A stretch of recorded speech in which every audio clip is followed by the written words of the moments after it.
Sir, मैं और एक बात कहना चाहता हूँ। पूरा देश जानता है 1949 में आरएसएस नेताओं ने भारत के संविधान का विरोध किया था, क्योंकि ये मनुस्मृति पर आधारित संविधान नहीं था। इस बारे में आरएसएस के मुखपत्र ऑर्गेनाइजर ने 30 नवंबर 1949 के अंक में विरोध करते हुए संपादकीय यानी एडिटोरियल में ये लिखा था, आप लोगों के मन में आज भी मनुस्मृति वो कायम है। मैं बार बार बोलता रहा, आप लोग उल्टा हमारे ऊपर ही इल्जाम आप लगाते रहे। सर, सभापति जी, न तो इन्होंने संविधान को स्वीकार किया, न तिरंगे झंडे को माना। इसीलिए पहली बार 26 जनवरी 2002 को कोर्ट के आदेश पर आरएसएस हेडक्वार्टर पर तिरंगा मजबूरी में फहराना पड़ा। सर, तिरंगे झंडे को माना, इसीलिए पहली बार 26 जनवरी 2002 को आरएसएस हेडक्वार्टर पर तिरंगा मजबूरी में फहराना पड़ा, क्योंकि कोर्ट का आदेश था। चलिए, कम से कम संविधान के वर्किंग पर चर्चा के लिए तो मान लिया आपने कि अब हम सभी लोग तिरंगे के नीचे ही काम करेंगे। सभापति जी, हमारा संविधान भारत के हर व्यक्ति को शक्तिशाली बनाता है, गरीब और कमजोरों की आवाज है, सत्ता का नैतिक मार्गदर्शक है, जाति, पंथ, लिंग या आर्थिक आधार पर भेदभाव करने की इसमें गुंजाइश नहीं है। लेकिन संविधान पर खतरा बना हुआ है। आने वाली पीढ़ियों के लिए इसे सहेज कर रखने के लिए हमें लगातार चौकन्ना रहना पड़ेगा, सतर्क रहना पड़ेगा, क्योंकि इनकी मंशा कब बदलती, क्या होती मालूम नहीं है। इसीलिए क्योंकि जो लोग 70 साल पहले अपनी पार्टी जो स्थापना की थी और अपना इनका जो मेन सपोर्टर है आरएसएस, ये सब लोग इसके खिलाफ बोलते गए, लेकिन कम से कम उनको अब देश के यानी सुरक्षित रखने का, एक रखने का अब बुद्धि देश के लोगों ने दिया। इसलिए मैं आपके तरफ से, आपके ओर से उनको भी धन्यवाद देता हूं, आपके बदलते हुए नीति को, और जो सम्मान कॉन्स्टिट्यूशन को दे रहे हैं, सम्मान झंडे को दे रहे हैं, सम्मान देश के लोगों को दे रहे हैं, और कॉन्स्टिट्यूंट असेंबली में जो बनाए हैं ये सारी चीजें, उनका भी याद आपको अब आ रहा है। इससे पहले उनको याद ही नहीं था, वो सब डूब गए थे। सर, मैं जब बहुत से शक्तिशाली देशों ने यूनिवर्सल अडल्ट फ्रेंचाइज नहीं था, महिलाओं को वोट का हक नहीं था, तब भारत में महिलाओं के समेत सभी को यूनिवर्सल अडल्ट फ्रेंचाइज का अधिकार अगर किसने दिया, वो कांग्रेस ने दिया, संविधान ने दिया।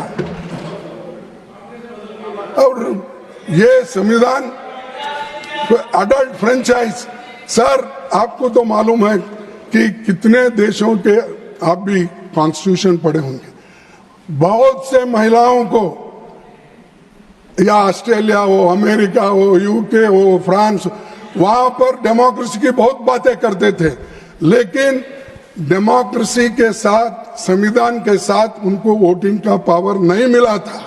ये एक ही देश ऐसा है जिस दिन हमारे को ये मिला, आजादी मिली, संविधान इंप्लीमेंटेशन हुआ, उस दिन से अडल्ट फ्रेंचाइज सबको मिला। गरीब, अमीर, कम से कम काम करने वाले लोग, मजदूर, किसान, सबको मिला। और ये किसकी देन है साहब? ये नेहरू जी की नहीं है, ये अंबेडकर की नहीं है, ये कॉन्स्टिट्यूंट असेंबली का नहीं है। और वहां पर जो कॉन्स्टिट्यूंट असेंबली में इनके मेंबर थे, वो सब चिल्लाते रहते थे। मैं पूरा वो डॉक्यूमेंट्री देखा हूं, आप भी देखिए, 10 घंटे का डॉक्यूमेंट्री है कॉन्स्टिट्यूंट असेंबली का। अगर आप देखेंगे तो आपको पता चलेगा कौन कौन क्या क्या किस उस वक्त बोले हैं, किस क्लॉज पे किसने क्या बात रखी है, किस आर्टिकल पे कितने बहस हो गए। जरा देखे तो मालूम होता है जे कामत जी क्या बोले और फलाना साहब ने क्या बोला और जनसंघ के हमारे नेता क्या बोले, ये सब उसमें मालूम होता है। तो इसीलिए आप जरा वो देख लीजिए, उनको दिखाइए तो बहुत बड़ा, वो भी राज्यसभा की देन है क्योंकि वो डॉक्यूमेंट उन्होंने ही बनाया। और उसके बाद वो भी देखिए कि पंडित जवाहरलाल नेहरू जी का डिस्कवरी ऑफ इंडिया, वो भी एक 40 घंटे का है। तो वो भी एक बार देखे तो आपको मालूम होता है दुनिया में पहले कैसी थी, हिंदुस्तान कैसा था, बाद में हम किस ढंग से इतने सिविलाइज्ड होकर काम कर रहे हैं और क्या वो सामाजिक समानता थी, ये सारी चीजें उसमें आप देखेंगे। ऑर्गेनाइजर में 51-52 के चुनावों के दौरान यूनिवर्सल अडल्ट फ्रेंचाइज के खिलाफ लिखा गया। ये तो सही है ना? अच्छा, पंडित नेहरू ये बोले साहब, उन्होंने कहा अडल्ट फ्रेंचाइज के बारे में 51-52 को उन्होंने बोला, ये कहा Pandit Nehru would live to confess the failure of universal adult franchise in India. Shall I read? Pandit Nehru would leave to confess the failure of universal adult franchise in India. यानी universal adult franchise को, जो महिलाओं को voting मिलता था, जो शूद्रों को voting मिलता था, जो गरीब लोगों को मिलता था, इसके बारे में अपोज अगर कोई करे, वो आरएसएस के लोग करे, ये लोग जनसंघ के लोग करे, और आज हमको पाठ पढ़ाते हो। और मैं ये कहना चाहता हूं, और उन्होंने कहा कि ये सत्यानाश होने का खुद पंडित जवाहरलाल नेहरू जी देखेंगे। अरे आप सब अडल्ट फ्रेंचाइज में ही वोट देकर आए, दिए या नहीं? और आप ले रहे हैं वोट भी उसी के वजह से। तो मेरे को कहना ये है कि जो बातें आप अच्छी बातें पंडित जवाहरलाल नेहरू जी की थी और गांधी जी की थी और दूसरे नेताओं, वो सब छुपा छुपा के कट एंड पेस्ट, जो अच्छा लगता है वो पढ़े। और यहाँ जो हमारे प्रधानमंत्री जी वहाँ लोकसभा में जो कहे थे, मैं उनका भी पूरा स्पीच देखा, लेकिन वो टिप्पणी यहाँ नहीं करना। और राजनाथ सिंह जी का वो भी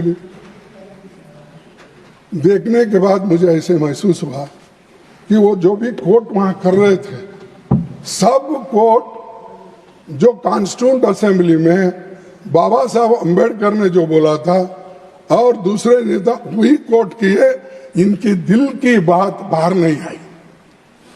वो खुद इस संविधान को चाहते या नहीं चाहते, हमको क्रिटिसाइज करने के लिए, टीका करने के लिए कौन से पैराज, कौन से शब्द प्रयोग करना, उतने उठा के वो बोलते गए।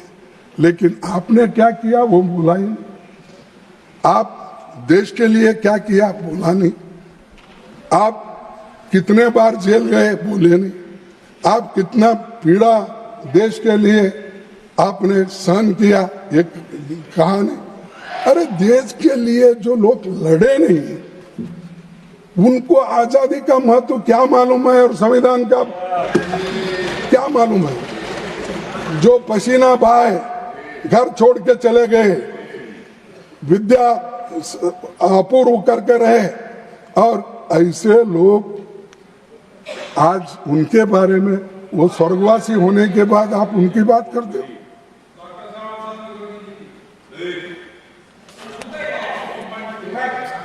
चुप बैठो तुम, अभी जाके तुम्हारे डिफेंस मिनिस्टर के पास सीख के आओ।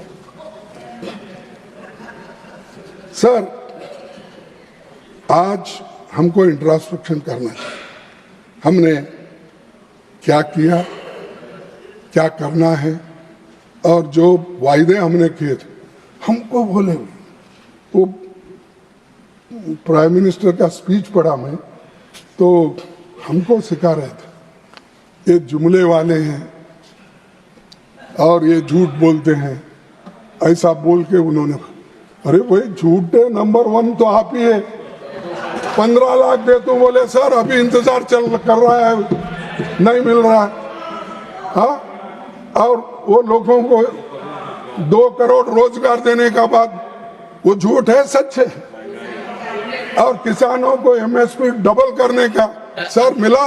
आपका मतलब असत्य, असत्य, झूठी डिलीटेड। देखो साहब, ये असत्य है, घोर असत्य है, घोर असत्य है। तो ये चीजें पर झूठ नहीं है। हाँ, जो उसका भी आप जब बोले, देखो मैं अपनी गलती को स्वीकार करता हूँ, झूठ नहीं बोलना ये अनपार्लियामेंट्री आपने बताया और है भी, तो मैंने छोड़ दिया उसको, लेकिन इन्होंने बार बार बोले। ಹೆಚ್ಚಿನ ವಿಡಿಯೋಗಳಿಗೆ ಪ್ರತಿಧ್ವನಿ ಯೂಟ್ಯೂಬ್ ಚಾನೆಲ್ ಸಬ್ಸ್ಕ್ರೈಬ್ ಮಾಡಿ, ಬೆಲ್ ಐಕಾನ್ ಕ್ಲಿಕ್ ಮಾಡಿ।